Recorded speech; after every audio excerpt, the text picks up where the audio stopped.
voice, it counts them all. A team of hearts with plans to share. For every soul we're standing there.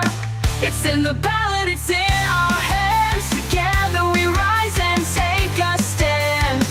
For every dream, for every need, community spirit is our creed. The Ballot is here to pave the way, working hard both night and day, delivering hope, delivering dreams. We are the ones who fuel the streams. Every corner, every street, we bring the change that makes us meet. Hand in hand we hold the flame. Together we'll make a lasting name. It's in the ballot, it's in our hands. Together we rise and take a stand. For every dream, for every need, community spirit is our creed.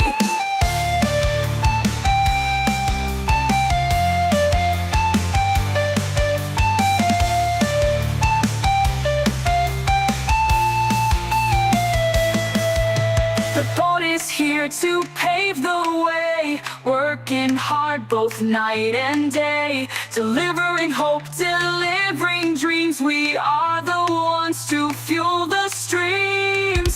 Every corner, every street, we bring the change that makes us meet. Hand in hand we...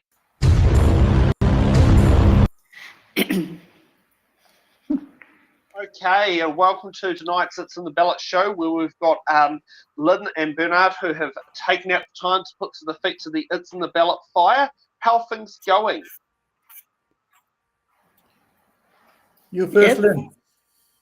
Pardon? Oh, so I've got to pick a ballot number. Is that?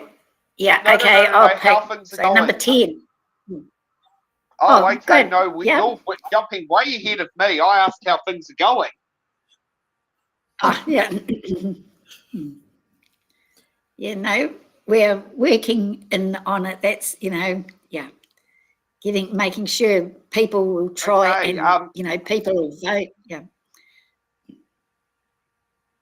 No problem. Okay, Lynn, would you like to kick off your opening statement why you should receive one of the ticks to become the next councillor for the, now I've got to make sure I have the ward name right, Te Awamutu and Kihikihi General Ward? So is this where I say why I'm seeking a role? Is that the question? Yep. Oh. Sorry? Sorry, is this where you say, why am I seeking a role as a candidate? Is that the question? Yes, your 1 minute opening statement. Okay, right. I have a doctorate in statistics and can tell from the numbers that our council is sick. It's going to take more than a Band-Aid to stem the bleeding finances. It needs a new team that will focus on the basics. Better Waipā team has identified several key objectives that we believe are essential for our community.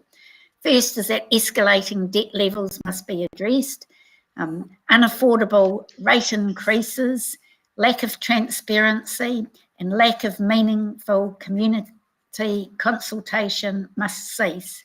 We also need to have the council to return to basics and focus on core services. I'm standing because I agree strongly with the priorities of the Better Waipā team. One person can't save the council, but a team with the right skills can. Better Waipā can. Yeah, that's up. No problem. Bernard? Right. I only can emphasize what Lynn has said, because we are of the same group. Just a few personal things. Long-term residents of the Kihikihi area for around 30 plus years. I'm financially prudent. Perhaps my Dutch background comes into part there. And for me as well, there's no I in team. So that's why I hooked up and was really pleased to be part of the Better Waipā team. So that's one part of it. My experience, 20 years at council, assets, finance and property. So I'm well versed on that. Also 6 years on the local community board as well. 15 years on the board of trustees of the intermediate school, treasurer of the local Waipā as well. I'm a thinker by before I make decisions. So I'm a people person. Working with the community is a big priority for me. So vote for me, and that's all I can say. Okay, thank you for that. So let's get to the box numbers, and because we only got 2 candidates, we'll go to how we do things when we have 2 candidates. We get one candidate to pick a box number, and then both candidates get to pick the answer the question. So, Lynn, what box number would you like?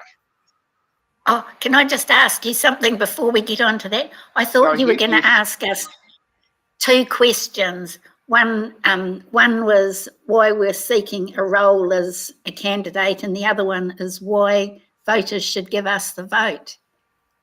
That's normally classed as part of your opening and your closing statements. So we do give a closing statement, do we? Yeah. Yes. Because I just read what was on the thing. Yeah. Sorry. Okay. Oh, okay. Yeah. If you want to sit there and do that on the closing statements. Okay. Yeah. Yep. Thank you. Okay. What box number would you like to pick between 1 and 28? I'll go for number 10. Go for number 10.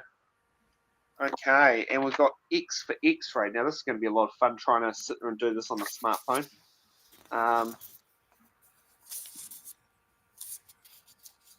Only because I'm used to using a flash computer to do this.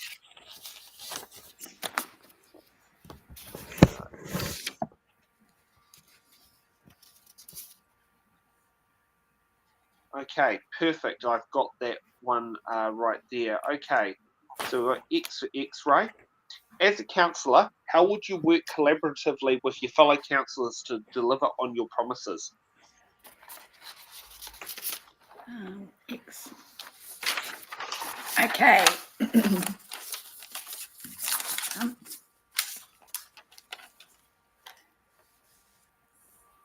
Okay, I'm standing under the Better Waipā banner and work with people with the same mindset. So we can't promise anything unless the majority of the councillors are thinking the way that we think, and that's really the issue. Yeah. Okay, Bernard. Yeah, my apologies. My camera is failing. I hope you can still hear me. I think that will be right. Still. Yeah, we can still hear you. Yeah, so my apologies for that. Just my system. Again, I'm also standing under the Better Waipā banner and work with them and with other selected people with the same mindset. I don't promise anything because it will be a team scenario for results. I'm also keen to involve the residents of this area because there's a lot of knowledge out there which we can tap into. Okay. That's Bernard, next one, you get to pick the box number. What? Oh, sorry, go ahead.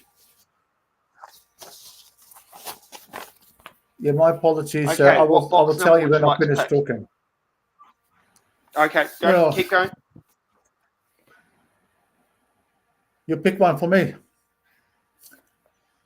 Oh, okay. Well, we'll go for my birthday at 22. Okay, which one is that? We're about to find out.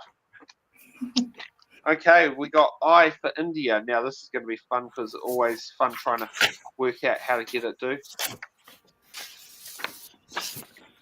Okay. Oh, no. Get the one next door to it. Got that one a little bit wrong on that one there. Okay, got I for India. How can the council contribute to civil defence and emergency management in our area? That's a reasonable, easy question to answer. I had 20 years at council and have been part on the radio side as an amateur radio as well with the communication at civil defence. We have to get more people interested from outside to be able to do training. It's no good to have 10, 12, 20 people of council run the whole civil defense scenario if there's an emergency. I know there's shared services between other councils are already happening, and I cannot visualize one bad event happening locally. It has to, more than likely will be over the whole of Waikato, or like an earthquake which affects more than Waipā. So we have to involve other people with their skills to actually being able to manage the things. Over to you. Okay, Lynn. Okay, I'll agree wholeheartedly with Bernard in this one, because, you know, if there is an emergency, what you find is that there's always people around in the area who come out, who come out to help out. It's not only the civil defence. So, sort of, if, the council works in collaboration and with people, and trains people up on the outside, people who are interested in, helping out in emergencies, I think that's a very, very valuable and good thing, to have. Yeah. So, and the big benefit of this is that it gives a lot more trained people to help out. Yeah. Okay, Lynn, what's the next box number? I'll go number 8. Number 8. Good old Waru. Okay, we've got H for hotel, which I think is that one there, and I'll just read it on the bigger screen for me.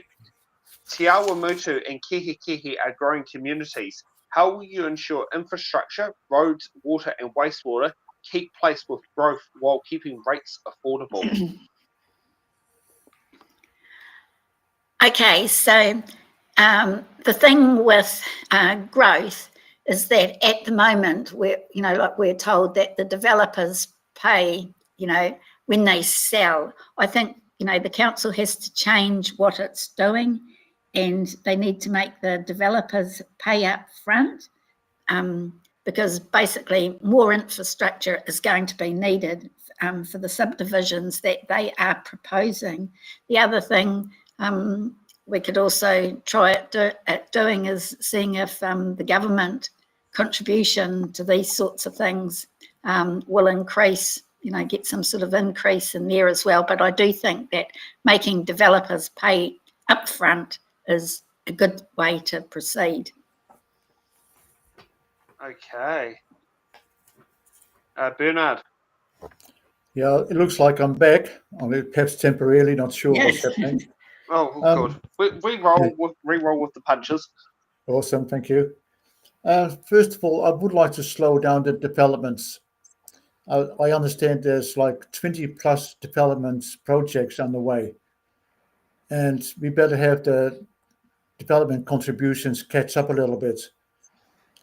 I would like to have the developers pay at least part of the cost up front, so that the ratepayers are not paying for everything via a loan where they don't have to repay.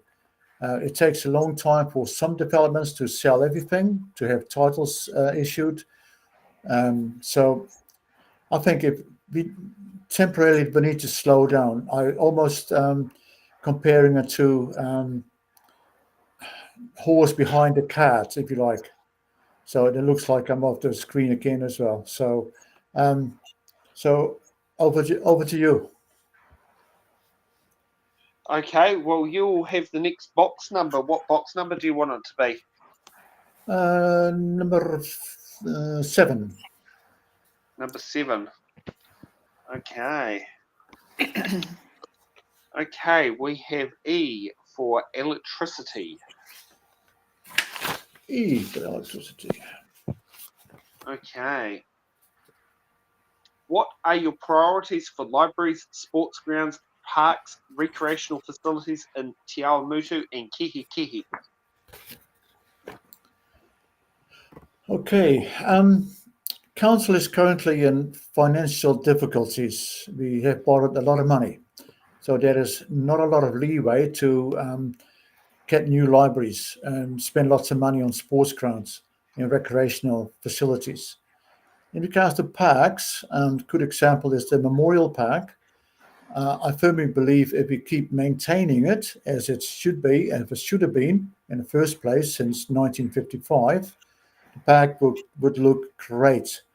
So currently, normal maintenance will take priority on everything, but we need to have the money first to prioritize, say, as an example, another library in Cambridge, or have another sports ground.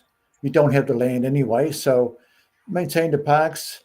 Don't sell off any surplus parks as such, because we are losing recreational areas like that. And basically tally ho for a little bit.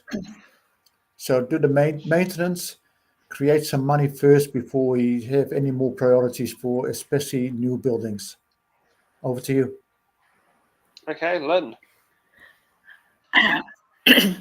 Right. Excuse me. I think that, I wholeheartedly agree with Bernard in that we need to maintain the existing structures that we have got and, basically do the, the usual, normal sort of maintenance, keep them, well maintained.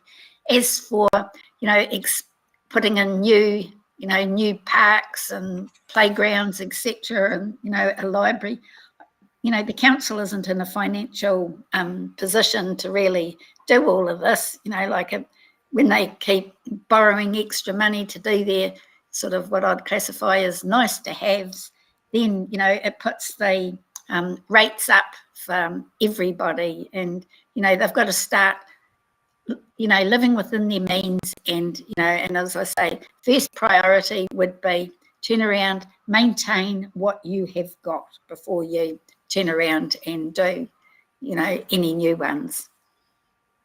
Okay. Lynn, what's the next box number? We'll go number 16. Number 16. Oh, the good old driver's license age.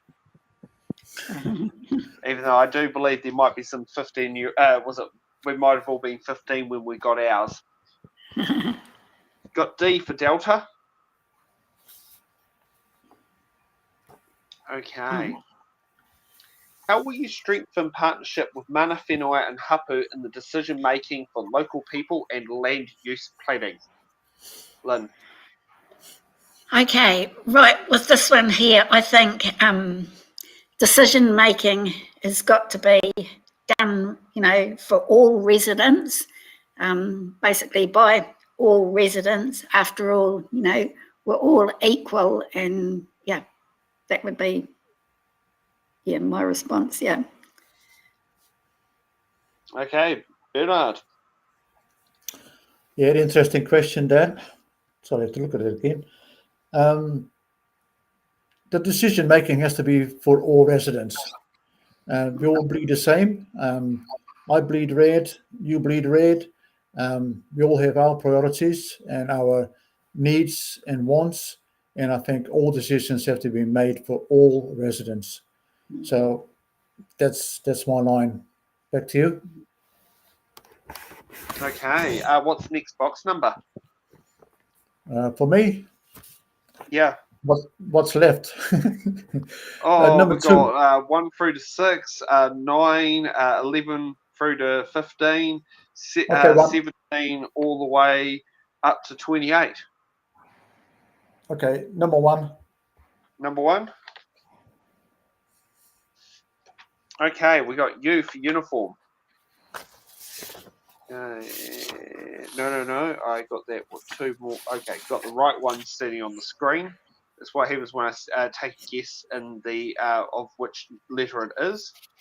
What, with the respect to large capital projects, is it more important to support local contractors or to focus on getting best value for the ratepayers? That's back to me, is it? Yes. Okay, thanks. My answer is yes and no. It is important to support local contractors. There's no problem. council is currently using a preferred contractor system, which I actually think they have to get away with it. I've got examples where someone did a job for nothing, where council wanted to employ a preferred contractor and spent $100, $200, which just does not work for me. I also should say that the cheapest of tenders of contracts is not always the best one. But if the quotes are similar between, say, someone from Auckland or from Hamilton compared to Te Awamutu or Cambridge, use local because the money stays local. And that is getting the best value for the ratepayers because the people who are getting paid are paying back into the community. Over to you. Lynn. Okay. I don't think council need to have sort of rules as to these are their preferred contractors that they use. You know, as Bernard says, you know, if you get two contracts that are, two contractors come in with similar values for a particular contract, I'd say, you know, go for the local one. But, you always have to sort of be aware that, like the cheapest contract is, not always the best one to proceed with. So, yeah. So I think it's, if they can support local where they're getting, good value, and whatever, yeah, go for it. But, but be aware that the cheapest isn't always the best, yeah. You might know or might not know, is Waipā District Council using an alliance model? Now, in Tararua District Council, for the road maintenance, they have an alliance model with Downer. In Wellington City Council, they have an alliance model with Fulton Hogan. And effectively, what it is the alliance has the experts that work out what's the way, in theory, to get the best bang for buck for the ratepayer. In practice, in the case of Wellington, it's been questioned whether it's actually achieved it. But do they use an alliance model for their contractors, or is pretty much of it on the open, goes around for open tender every time? I actually think that we might have an alliance contract with one or two big contractors. And again, you need the best job for the best dollars. But I also know from previous experience that contractors, I wouldn't say often putting an extra on because they know that council will pay. So that's where sometimes you see big differences in tenders, where people who want to do the job, want to do it as cheap as possible and as good as possible, are actually missing out because there's already some bigger outfits on the side wanting to do the job, and they are, I suppose, the preferred contractor. Over to you, Lynn. Yeah, I think they quite likely do have an alliance because, I have heard that apparently some of the contracts that, or contractors that do the work, we're paying top dollar for that, and it would be, other ones have put in and they'd do the same sort of amount of work at a much cheaper price. So, yeah, that's what I've heard anyway, yeah.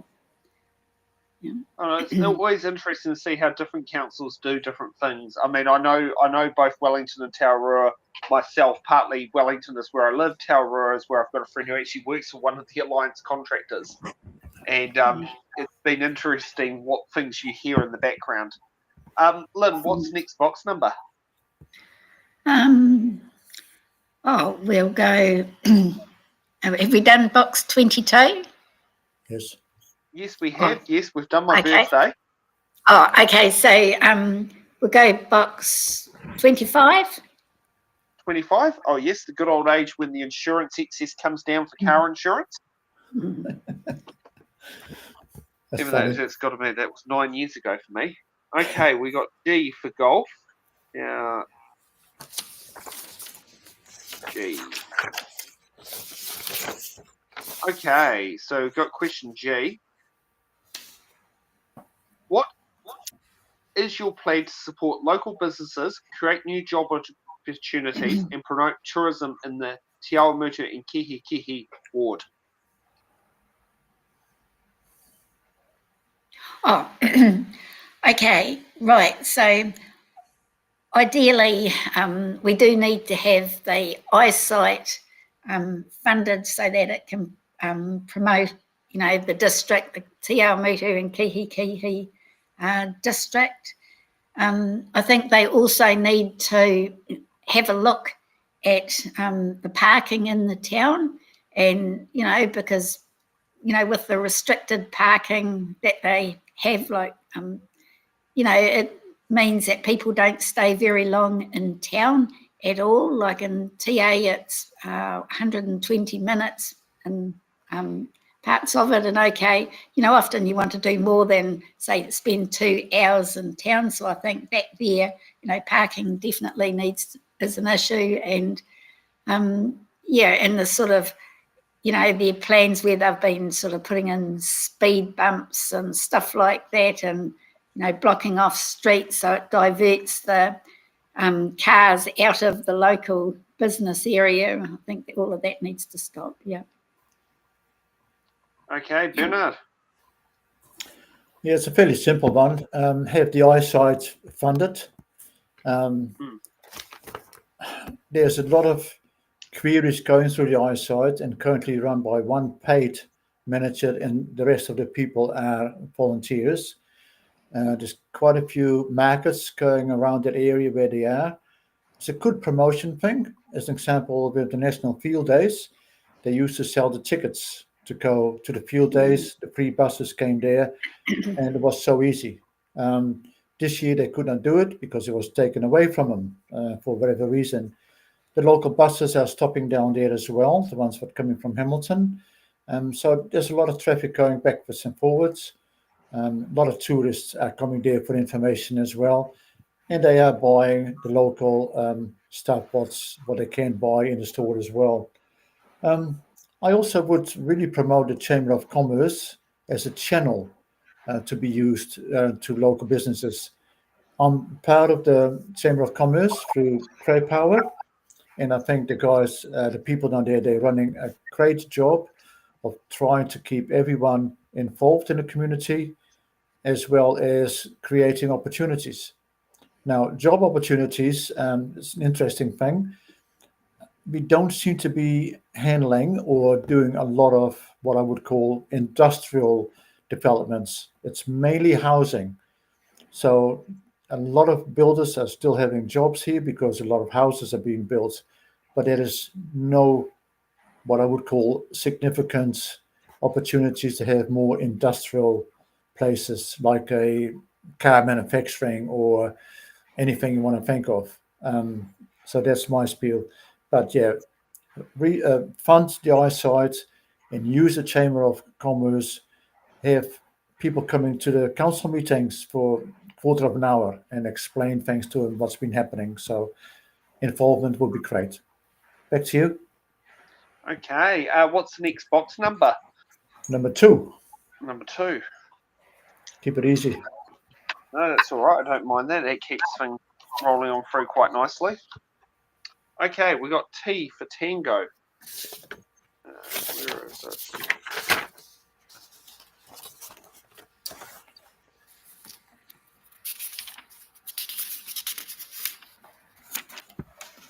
Here we are. Okay, got that one on the screen. And T for Tango. How would you balance long-term asset renewal with keeping rates manageable? Well, I've got a bit of a cheeky answer on that. I would start with what assets. When the CCO is taking over the water, we will be losing $230 million worth of assets to the CCO. Now, when I say we're losing it, we don't, we just kind of shift it sideways, and we still have to pay for the loans. So with water gone, what's left? Sewer lines and water lines, they're quite often together. So if a sewer line needs replaced, quite often the water is being affected by that as well.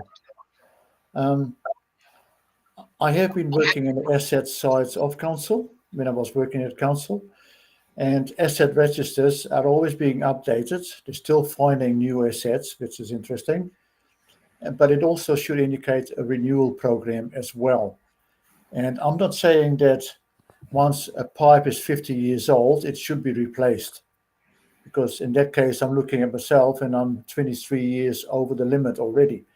So they have to look at the conditions, use cameras in the pipes to see what the conditions are.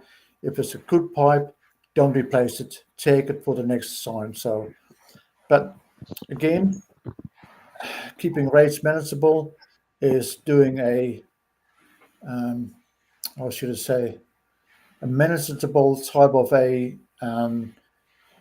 system of replacing assets. And that might be harder as what it looks like, but there are some good people working at council who are in the asset management system, and they should be able to tell council what is needed, where it's needed, and how much it's going to be costing, especially like on roading. We do have a roading team at council. Sometimes I don't know what they're doing because the potholes are appearing left, right, and centre, but I also know they are restricted in money in regards to NZTA as well. Okay, back to you. Yes. Know what you mean on that one about the NZTA. Lynn. Okay, probably like this one here, I think they sort of have to start looking at sort of quality of what things are like rather than replacing them all, like say with, if the roads, like I say, turn around, be, go out, sort of fix the potholes, rather than just sit back and leave them until it gets, things get really bad, and then, and then they, got to do more, spend more fixing things up, and, in, say, in the water or sewage, basically they sort of need to manage, be able to manage the quality of the pipes rather than say, oh, well, we'll just replace the whole lot, like do a check first and see what's actually needed rather than just going over for replacing all, because, our rates are dear enough as they are, and I think they've got to start being a lot more, careful with what they are doing. Yeah. I've got one more note right in there. It's not exactly cheap to sit there and go through everything with the rates on there, so that completely makes sense. Yeah. Okay. Lynn, Sorry, what's I've next got one box note. number? Sorry, I had one more addition to that. Go ahead. Yep. I've noticed quite often that when they're replacing sewer lines, that a couple of months later, they're ripping up the roads again to do the water lines. And I think where people should be basically talking to each other to do the same job at the same time, so that reduces all the ripping up, all the discomfort for the ratepayers as well. Back to you. Yeah, I'll agree with you wholeheartedly here, Bernard. Yeah, I've seen that as well. It's also the same with same with footpaths and all that sort of stuff. The number of times you see footpaths getting getting like a brand new footpath getting put down, and then a couple months later they're ripping up a portion because they've got to run a fibre optic cable or something's got to be run somewhere, and it's just like the two didn't talk to each other. Yeah, no, they do seem to do that, definitely. Yep. Yeah, and it's not always emergency repairs. Some of it is just literally like, did they not sit there and think about it first, or plan the one task before the other? It's said all the time. It's and a lot of councils do it. Lynn, what's next box number? Have we done number 5? Yep, we can do number 5. The age we was it kids start school at? Yeah. Okay, we got N for November.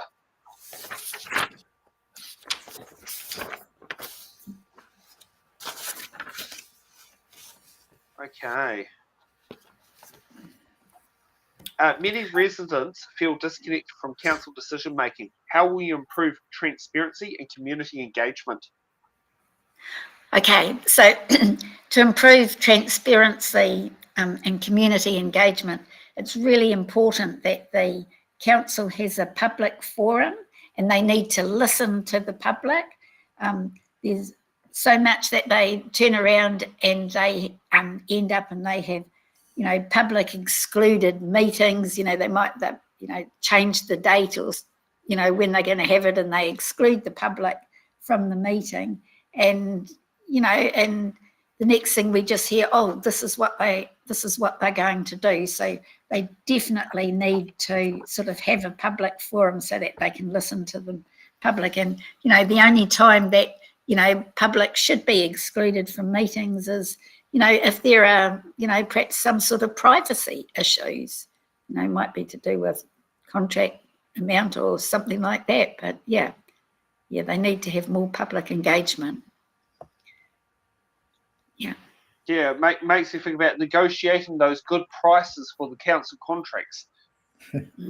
So you don't let the competitors know what's happening until all the tenders are in. Yeah. Bernard. Yeah, I agree. We had discussions in a group before. A public forum would be great. The community boards do have public forums. It only have to be 5 minutes for half an hour maximum. So you have to basically book in your space. But I also think that for transparency and community engagement, that councillors, and there has been one or two of them, they walk around, they introduce themselves to people on the street, talk to them, and find out what the feeling is. So get out there and listen and talk to people. It might cost you a coffee or two, but so be it. There are lots of people out there with knowledge who are willing to help and discussing local matters. Now, I'm also aware that you can't please everybody, but if you get the feeling that everyone is wanting the footpaths maintained better as what they are, then there's a general feeling that it should have been. So get out there, talk to people, and basically just the whole transparency side of it. But a public forum, or in regards to what Lynn said on public excluded, the other day they had a meeting and they had 3 public excluded parts of the meeting, 3 in a row, public excluded. So I've been there at meetings myself where I was, as public, was kicked out because it was a public excluded part. No idea what they were talking about. You don't hear about it. You don't see about it. Everything is hush hush. And from my part, unless it's a real private matter, it doesn't matter. It should be open to the public because the ratepayers are paying for council, who pay the CEO to do the right job. So open and transparency should be a big part of it. Back to you. Okay, what's next box number, Bernard? Number 3. Number 3, yep, we can do that. Okay, we got O for octopus. Okay. Do you support borrowing to fund major infrastructure, or should we focus on a pay-as-you-go model? O actually stands for Oscar, but that's all right. Me as amateur radio knows that. Phonetic No, alphabet, but that's octopus right. sounds a bit I different. like octopus as well. The current debt needs to be reduced. Okay, so it's going to be reduced by 230 million, but that's the 230 goes to the CCO, right? But even with what's left, say 180 or 200 million, interest on loans still have to be paid. You have to fund infrastructure, but if it's a central government proviso that it has to be done, then they have to start paying part of it. If it's a GST to be returned to council to pay for that. Pay as you go is really hard because then you're suddenly looking at a 50 to 100% rates increase possibly, or even more. I know that borrowing to fund major infrastructure is a multi-generational game, but I am worried about my kids, my grandchildren, and more grandchildren to come probably, as well as other families who are doing it hard already and their families as well. So it's a hard one. I think we should not necessarily stop borrowing, but it has to be under a real tight control of council. Back to you. Okay, Lynn.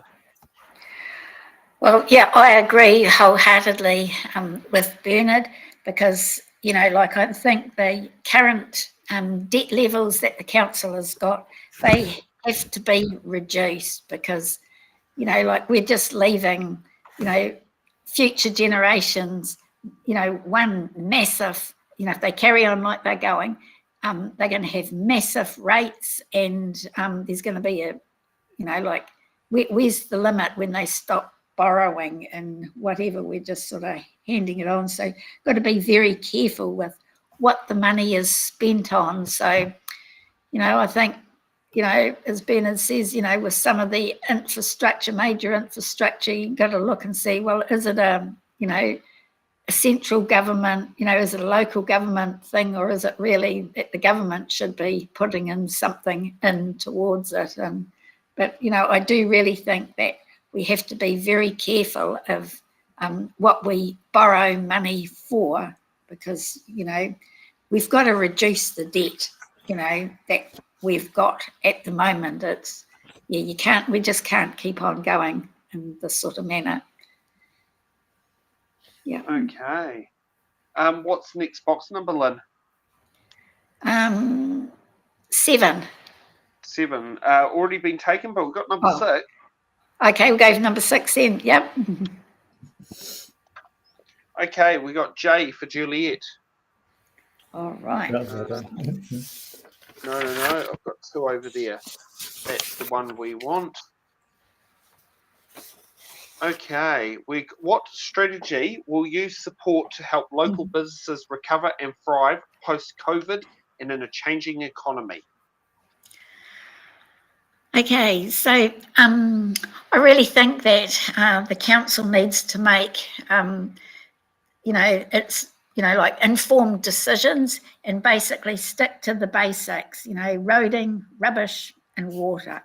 And, you know, they need to stop spending money on the cycleways and the speed bumps that, you know, they're putting all around the place, and improve the parking so that the customers can get customers. Like, you know, we sort of hear you know, they're putting in cycleways and stuff like that, and they reduce the road, you know, the width of the road down, and there's often sort of no parking or only parking on one side. And, you know, the more you sort of make it difficult for people to park and that, they're not going to go into the local businesses and sort of spend their money there. Sometimes it's easier just to go to Hamilton, and, you know, there's parking there, you know, go over to Chartwell or somewhere like that. Yeah. Okay. Yeah. So that's it. Yeah. So council just stick to the basics that they do, and, you know, forget some of the other, you know, agendas that they have got. Yes, over to Bernard now. Yeah. Bernard, yeah.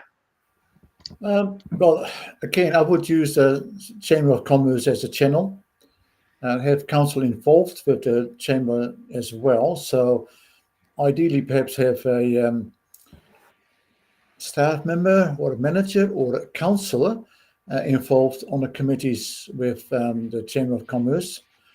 The cost of living is currently extreme. The higher rates don't help, of course, but everything else does not help. A packet of butter costs you like 10, 12, whatever dollars. Every time you go to the Pack and Save or Woolworths, it's you're buying the same thing, but you spend like 10, 15, $20 more every week, every 2 weeks.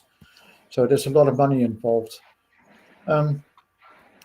Post-COVID, I think that we are still struggling. Businesses are still struggling.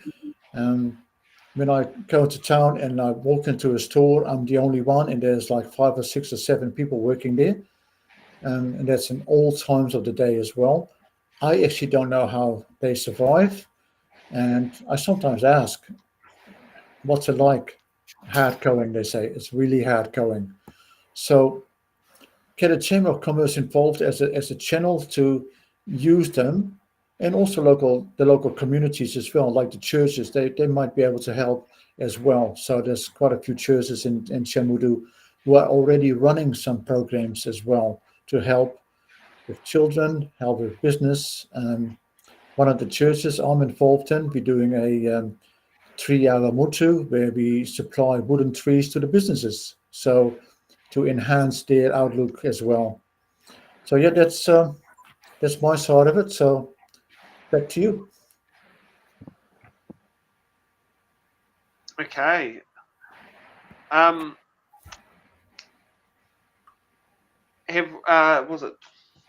We've just done O, and I'm looking at the time. No, we didn't do O, we did J. Okay, should we get ready for hard-hitting questions? Yep. Okay. Okay, hard-hitting question number 1. While the government is proposing to define core services for councils through the Local Government Systems Improvement Bill, what do you consider to be core and non-core services? Bernard? It's very simple, having been there. Core services currently are still water, sewer, roading, and stormwater, and I will probably take rubbish onto that as well. Even with the CCO taking on water, it will still be part of the core because we're still paying for it, although it won't be through council. Everything else currently would have to be considered non-core. So nice to have will only be looked at once the money is available. That's all. That's you. Okay, Lynn?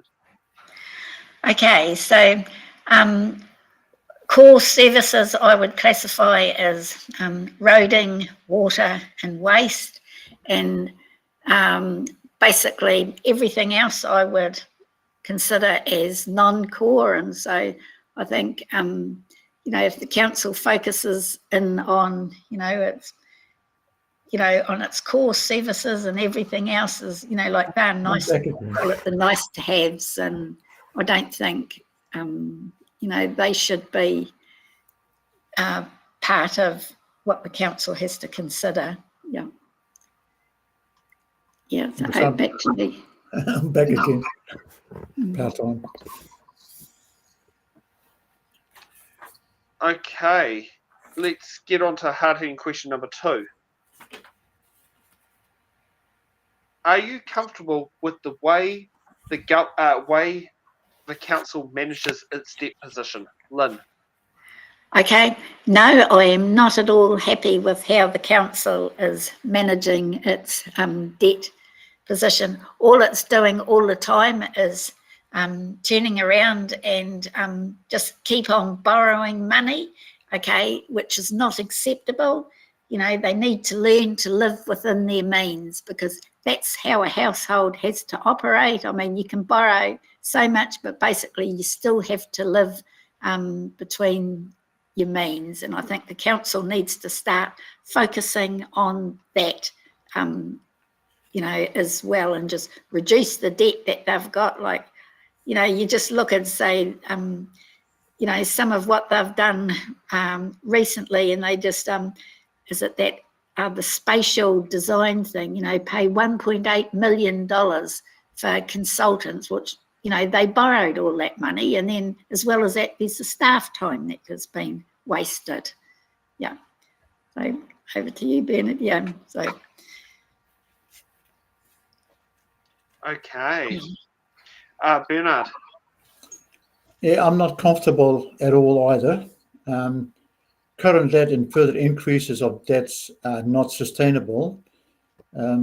Interest per year to be paid is already sitting at 15 plus million, and a debt level of 600 million has been quoted by one mayoral candidate.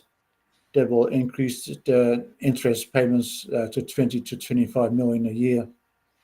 Council needs to live within its means, like ratepayers have to do. Income is not an infinite item. It's actually what I would call it's a set figure, basically. One mayoral candidate is talking about zero budgets. It would be nice to have a zero budget, not necessarily on dollars, but looking at every line in the budget. But for a council to do that, the line between governance and operations is fairly wide, so you can't really do that, although it might be nice.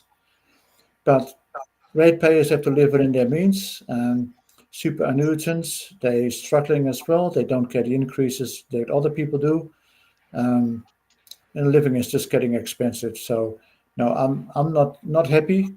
I'm not comfortable with the way that the council is managing his debt position at this stage, and it will be in the future as well. Back to you. Okay. Okay, let's get on to hard-hitting question number 3.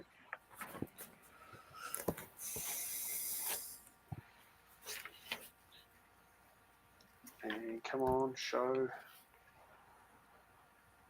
when it wants to sit there and do that. What is your position on retaining Waipā's District Council's Waipā Māori Ward and the Waikato Regional Council Ngāta Ki Utu Māori constituency, and why do you hold that position? And I'm just waiting for the for some reason my phone has decided to not let me change the chyron at the bottom of the screen. There we are. It's finally changed across. Bernard. Well, the simple response is this answer, in just my opinion. The referendum outcome will be the result people have to live with, whether it's pro Maori ward or not. That's my family has a mixture of cultures: part Maori, Indian, and European. We all have our strengths and weaknesses. One of my daughter-in-laws, she's part Maori. She's doing a master's at Massey University, and she's a really bright person. So there's a future for all people. So I believe as individuals, we can achieve anything we like. So the referendum will basically be the guideline what will happen if we do have the Maori wards or we don't have the Maori wards. So at this stage, we cannot change that process, because people will vote whichever way they will vote. So back to you. Okay, Lynn.